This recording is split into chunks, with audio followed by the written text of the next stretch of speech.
महायुतीमध्ये जागांचा इतका सगळा वाद सुरू असताना, आघाडीमध्ये पण जागांबाबत वाद सुरू असताना ही जागा तुम्हालाच मिळणार आहे जवळपास निश्चित झालं आहे. चंद्रकांत खैरे पुन्हा एकदा रिंगणात उतरणार आहे. काय सांगाल पुढे? शिवसेना पक्षप्रमुख माननीय उद्धवजी ठाकरे यांचा जो आदेश असतो तो आम्हाला शिवसावंत असतो आणि म्हणून अशा याच्यामध्ये महाविकास आघाडीमध्ये माननीय संजय राऊत साहेबांनी आधीच सांगितलं की सगळं ओके झालेलं आहे, पण ते डिस्क्लोज आता होत नाही. त्यालाही काही राजकीय कारण असतील. समोरची जे युती आहे त्यांची, ती युतीमध्ये भांडणं सुरू झालेलं आहे. ते भांडणं कुठपर्यंत जातात त्याच्यावर त्या ठिकाणी गणित आता मांडणार आहे. आता सकाळी मी मनसेचे एक आमदार त्यांचं मी वर्षन पाहत होतो, त्यामुळे त्यांनी तर खूपच काही बोलला. आणि सांगायचा मुद्दा असा की आता महायुतीमध्ये आता दडपशाही, हुकुमशाही त्याच्या विरोधात आता हळूहळू वातावरण त्यांच्या अगेन्स्टमध्ये बनायला लागलं. आणि म्हणून मी या ठिकाणी हे सांगेल की आता मात्र उद्धव साहेब आणि बाकी काँग्रेसचे सगळे नेते, शरद पवार साहेब असं यांच्यासोबतली आता महाविकास आघाडी जी आहे ती महाविकास आघाडी यशस्वीपणे वाटचाल करेल. आणि त्यामध्ये आदरणीय प्रकाशजी सुद्धा आहेत, आमचे मित्र, जुने मित्र. ते आणि आम्ही 13व्या लोकसभेत बरोबर होतो आणि मी बरेच वेळेस चर्चा करायचो, हे करायचो. आज त्यावेळेस मला ते म्हणायचे, ते काँग्रेसमध्ये होते, त्यावेळेस म्हणायचे की तुम्ही हे सोडा, भाजप सोडा, मग आम्ही तुमच्यासोबत येतो असं ते म्हणत. शिवशक्ती भीमशक्ती हा म्हणे ओके. पण आता मात्र ते खूप मोठे नेते झालेत आणि त्यांनी ते ठरवलेलं आहे की मोदी असेल तर आम्ही कधीही त्या ठिकाणी मोदींना मतदान करणार नाही असं त्यांचे वर्षन मी ऐकलेलं आहे. त्यामुळे वातावरण इतकं जबरदस्त झालं. मी तुम्हाला सांगतो की आता मुस्लिम समाज सुद्धा खूप मोठ्या प्रमाणे त्या ठिकाणी मोदींच्या अगेन्स्टमध्ये किंवा यांच्या अगेन्स्टमध्ये, भाजपच्या अगेन्स्टमध्ये येणार. म्हणून वातावरण इतकं जबरदस्त झालं. आता आपलं वातावरण चांगलं झालं महाविकास आघाडीचं, पण त्यांचं वातावरण त्या ठिकाणी आपसातच त्यांचं सुरुवात झालेलं आहे. त्यामुळे आता त्यांचं काय होईल माहीत नाही, पण आता 1-2 दिवस वाट पाहून महाविकास आघाडीचा एकदम असा मोठा स्फोट असा दाखवतील की बाबा आम्ही जिंदाबाद आहे. महाविकास आघाडी प्रकाश आंबेडकरांबद्दल एवढं बोलला. प्रकाश आंबेडकरांनी गंभीर आरोप केला की काँग्रेसमध्ये सगळे सुपारी बाजार नेते बसलेले त्यांना नाही, तो त्यांचा प्रश्न आहे. ते मोठे नेते आहेत, ते काही कोणाही विरुद्ध बोलू शकतात. मी त्यांच्या बाबतीत काही बोलणार नाही.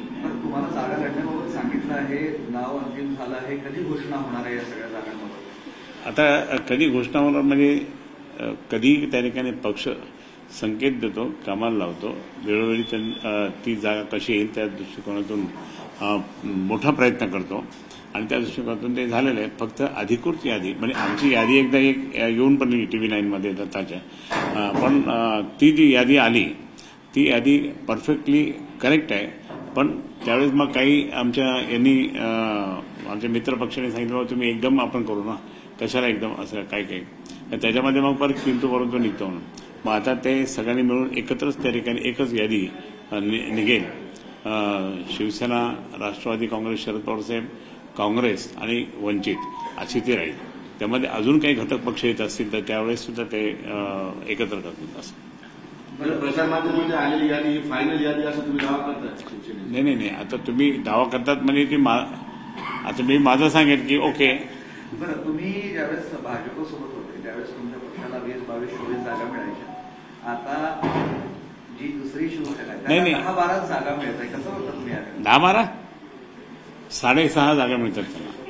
6.5 जागा म्हणजे ते आमच्यातून फुटून गेले त्यांना आणि जे शरद पवार साहेबांकडनं फुटून गेले त्यांना 6.5 म्हणजे 13 जागा त्यांनी देण्याचं नक्की केलं.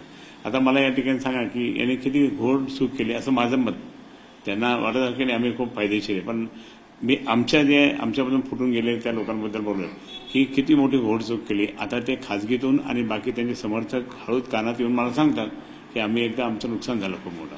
मग तुम्ही कशाला शिवसेना शिवसेनेमध्ये मी या ठिकाणी स्पष्टपणे सांगतो, जशी शिवसेना 1966ला स्थापन झाली 19 जूनला, त्याच्यानंतर आतापर्यंत असे अनेक धक्के झाले, पण जे फुटून गेले, ज्यांनी गद्दारी केली माननीय शिवसेना प्रमुखांशी आणि आता माननीय उद्धवजींशी, ते कधीही यशस्वी होत नाही.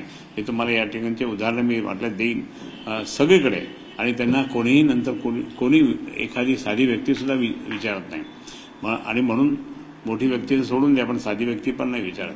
म्हणून अशा पद्धतीने जर ते आता हे केल्यानंतर म्हणजे पक्षाला काय आई जगदंबेचा आशीर्वाद आहे मान्य बाळासाहेबांना, उद्धव साहेबांना. आणि त्यांनी जर समजा ही संघटना कोणासाठी मांडली, सर्व कार्यकर्त्यांवर म्हणजे सामान्य कार्यकर्त्यांना मोठं करण्यासाठी गेली, मराठी जनतेला, महाराष्ट्रातील जनतेला त्या ठिकाणी सुजलाम सुफलाम करण्यासाठी गेली. आणि ती जागा म्हणजे तेही तिथं बंडखोरी केली. त्यामुळे आता त्यांना तो तसा फटका बसत आहे, बसणार आहे. भास्कर दादा सुद्धा उभाटावर नाराज आहे, त्यांनी पत्रली नाराजी व्यक्त केली. नाही, ठीक आहे, ते आमचे कोणी जात नाही हो, कोणीही जाणार नाही. आता जे गेले तेच परेशान होऊन आता वाट शोधू लागले ते, पण कोणी जात नाही, कोणीही जाऊ शकत नाही. राजकारणात हे बाकीचे बारीक सारीक गोष्टी चालूच असतात. भास्कर जाधव नाराज नाही, भास्कर जाधव कडवट शिवसैनिक आहे, तो कधी नाराज होणार नाही. कडवट शिवसैनिक आहे तो. 6.5 गणित काय लावले मला कळालं. 13 जागा म्हणजे 35 जागा त्या ठिकाणी भारतीय जनता पार्टी लढेल असं आदरणीय मोहनजी भागवत साहेबांनी त्यांना आदेश दिला. म्हणजे जर 35 जागा ते लढले तर मग उरले 13. मग 13 म्हणजे 6.5. काल उद्धव ठाकरेंनी एक शपथ घेतली तुळजाभवानीची की आम्हाला 2.5 वर्ष मुख्यमंत्री पदाचं. मी साक्षीदार आहे. तुम्ही साक्षीदार. मी साक्षीदार. भाजपने घात केला. आता भाजपचं म्हणणं आहे की किमान तुळजाभवानीची कुठली शपथ घेऊ. नाही, ते भाजपवाले किती खोटं बोलतात हो.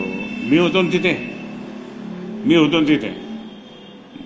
आम्हाला स्पष्ट सांगत आम्ही सगळं बसलो आहे की 2.5 वर्ष आपलं ठरलेलं आहे. हे उद्धव साहेबांनी आम्हा सर्वांना अमित शहा साहेबांच्या समोर सांगितलं आणि त्यांची चर्चाही झाली. ही सगळी चर्चा खूप सविस्तरपणे त्या ठिकाणी सांगितलं त्यांनी. असं झालं. मग इतकं असताना आता खोटं कशाला बोलायचं. आता देवेंद्र फडणवीस साहेबांना मी सांगेन की तुम्ही उगाच आम्हाला आरोप करू नका की खोटं बोलतात. आता किती खोटे बोलतात हो. आदरणीय प्रधानमंत्री जी ज्यावेळेस काय म्हटले होते की आपके खाते में 15-15 लाख आ जाएंगे 2014 आले का. मग खोटं नाही बोलले का.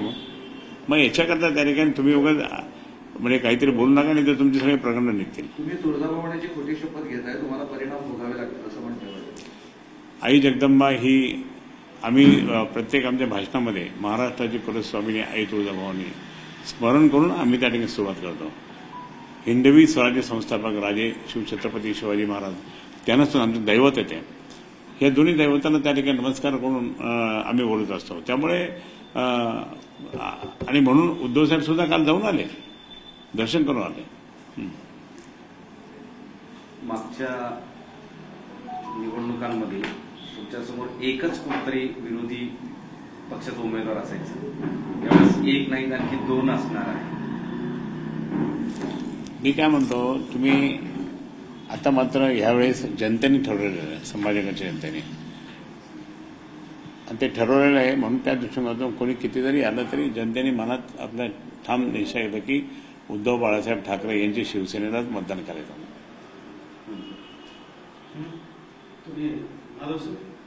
चांगली प्रश्न विचारणे तिकडे कसे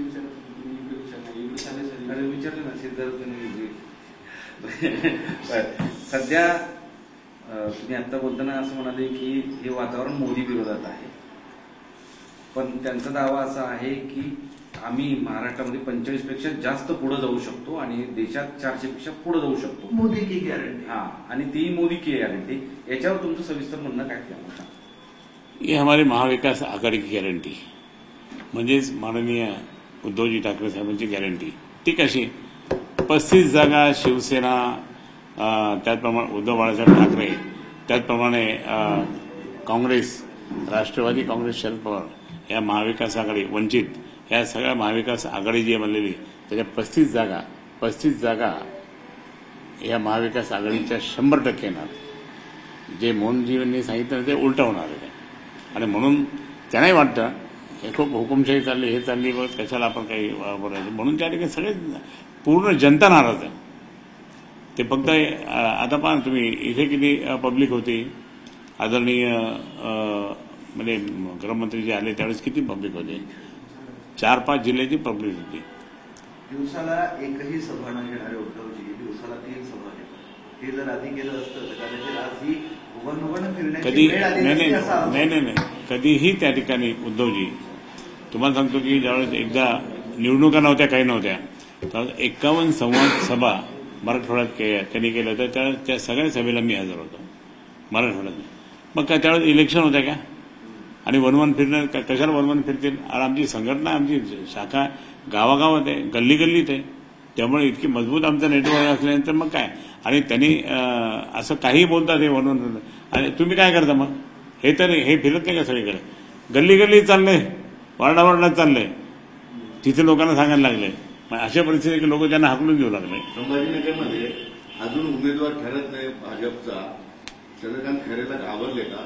दुसरा प्रश्न त्याला जोडून असा आहे की ते या ठिकाणी मोदीच उमेदवार समजून तुम्ही कामाला लागा असं दिलेलं आहे. मोदीच उमेदवार असतील असं मीही त्या ठिकाणी असं समजतो आणि मी म्हणजे आमचे उद्धव बाळासाहेब ठाकरे गट की समोर त्या ठिकाणी किती छोटा माणूस असो मोठा असो आपल्याला मोदीजींना पाडायचं आहे हे धरूनच त्या ठिकाणी आम्ही काम करत आहोत. मोदी उमेदवार समजले तर हा मग तुम्ही ते म्हणतात ना की मोदी हे आपले उमेदवार आहे असं समजून तुम्ही कामाला लागा. तर मग आमचेही कार्यकर्ते म्हणतात की आमच्यासमोर मोदी उभे आहे त्यांना आपल्याला पाडायचं म्हणून कामाला लागले. आज मुंबईमध्ये असं एक दिसून आलं की शिवसेनेच्या शाखेचं उद्घाटन भाजपच्या एका मंत्र्याच्या हस्ते.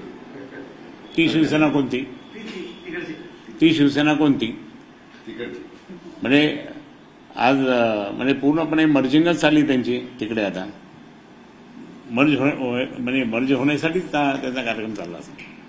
अच्छा मर्जिंग शिवसेना होती असं तुमचं म्हणणं आहे का. त्यांची शिवसेना जर समजा त्यांच्या कार्यालयाचं उद्घाटन म्हणजे लोढाजी करत असतील भाजपचे मंत्री तर हे समजून घ्या की यांची सगळी वाटचाल तिकडेच चाललेली आहे. इम्तियाज जलील असं म्हटलंय की शिवसेना गटाला फार कमी जागा मिळत आहे तर भाजपनं त्यांना ईडीची धमकी दाखवली असेल जास्त जागा मागितली ईडीची कारवाई करून म्हणून त्यांनी कमी जागा समाधान मागितलं. आता त्याचं इम्तियाज जलीलचं आणि भाजपचं साठं किती माहिती आहे ना. मुंबईत किती कुठं मिटिंग झाली काय झाली कैसे लढणे का क्या लढणे का तो मुंबईत जाणत होतो. त्यांनी तुम्ही हे रोको ये करो वो करो कोण बोललं त्यांना विचारा ना तुम्ही जरा. म्हणजे त्या ठिकाणी हे साठं आहे म्हणून तर आज मुस्लिम बांधव सगळे चिडलेले आहेत ते सगळे शिवसेनेकडे नाही त्यांचा आरोप मी सांगतो ना तुम्हाला की तिथे मुंबईत काय झालं आणि इथे तुम्ही त्या ठिकाणी काय बोलता. आधी सांगितलं मी मुंबईतून लढणार आणि आता इथून म्हणजे तुम्ही का थांबलात कोणाच्या प्रेशरखाली कोणाच्या विनंतीनुसार थांबलात तिथे. म्हणजे तुम्ही गंभीर आरोप करताय की भाजप आणि इम्तियाज जलील एमआयएमचं साठलोटा आहे झालेलं मुंबईत त्याबद्दल आम्हाला जरा सांगा. मुंबईत झालेलं आहे इम्तियाज जलील आणि म्हणून मुद्दामच त्या ठिकाणी आमचं काही साठलोट नाही म्हणून दाखवण्यासाठी इथे फक्त इम्तियाज जलीलच्या बाबतीत आणि एमआयएमच्या बाबतीतच प्रधान म्हणजे गृहमंत्र्यापासून सगळेच बोलले. ते साठवण होते तर इथे काही परिणाम होणार का. नाही आमच्याकडे काहीच परिणाम होत नाही स्पष्ट सांगतो. मनसेचा आज वर्धापन दिन आहे तर यावेळी राज ठाकरे भाषण करताना म्हणतात की सध्या राज्याच्या राजकारणात एकमेकांचे लेकर काढ्या घेण्याचं काम सुरू आहे कसं वाटतं. नाही त्यांच्या याच्याबद्दल मी काही जास्त बोलत नाही. ते गृहमंत्र्यांच्या सभेमध्ये तुमच्यावर आरोप करण्यात आला की 20 वर्षात तुम्ही काय केलं काही तर दाखवा आम्ही बक्षीस देऊ होतं त्यासाठी तुम्हाला. आता मी त्यांना घेऊन जाणार पकडून घेऊन जाणार त्यांना चला माझ्यासोबत मी काय अरे माझं पुस्तक प्रिंटेड पुस्तक छापलेलं आहे त्या प्रिंटेड पुस्तकामध्ये त्यांच्याच मंत्र्यांच्या बरोबर माझे फोटो आहे आणि मी जे काही मान्यता करून गेली ते आणि जे काही कामं केले ते आता सांगायला काय पाहिजे का. सोलापूर धुळे हा कोणी केला अक्षर फडणवीस यांच्या काळात मी मंजूर करून घेतला. दुर्दैवाने काँग्रेसचं राज्य गेला आणि सुदैवाने आमचं राज्य आलं पण आमच्या राज्यात त्या ठिकाणी फक्त तो रस्ता झाला टनेल झाला नाही. गडकरीजींनी खूप मदत केली पण गडकरीजींनी त्या ठिकाणी इतकी मदत करत असताना त्यानं त्यांच्यावर इतकं प्रेशर आलं की आमच्या मराठवाड्यामध्ये सगळे रस्ते त्या ठिकाणी पेंडिंग पडले.